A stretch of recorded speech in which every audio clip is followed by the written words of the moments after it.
Mirë po, kjo varet edhe nga mbështetja që ka brenda familjes, nga kushtet financiare, sepse në vendet e tjera, po e them në vendet më të zhvilluara, pushimi i leonistën e nënës shkon deri në 3 vite. Për shkak që në 3 vitet e para, konsiderohet që fëmijës i duhet një nën prezente aty për të. Një nën e cila e mbështet fëmijën emocionalisht, një nën e cila i ofron dashuri 24 orë dhe jo një nën e cila e lejon fëmijën e saj qoftë në kopsht.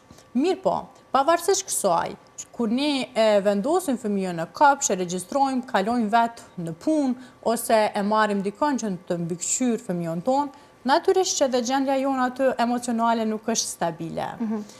Kjo varet nga hormonet të cilit i ka bëritu vetë nëna 6 shtatzanis dhe për depresionin i cili e ka kalu pas shtatzanis. Sepse kemi depresionet të rënda të cilet pavarësisht në nën është në kulm të karrierës, pavarësisht në maljen e saj ka qenë që të kthehet më njëherë pas lindjes, në punë, po e them më njëherë, ndoshta sepse nga ana fizike dhe psikologjike thuhet që pas 6 javë deri në 8 javë nëna në kushtet normale mundet me qenë e gatshme të rikthehet në punë.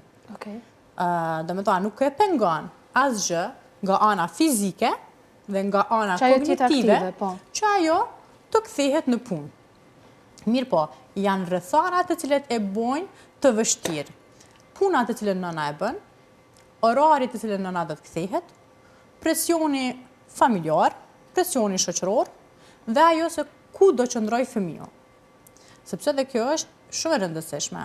Ka nëna të cilët nuk i kanë afër familjarët e tjerë, të cilët mund ta vendosën ta dërgojnë fëmijën me 2-3 muaj, me 2-3 orë në ditë.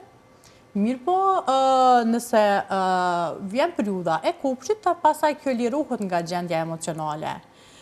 Në kushtet normale të cilin unë do e dëshiroja, që do ishte ideale për një nënë dhe për një fëmijë, nëse këto kushtet tjera të rrethit i kemi stabile dhe i kemi gjithçka në rregull, unë do e preferoja që deri në moshën 2 vjet e gjysmë, nëna dhe fëmijë të jenë bashkë.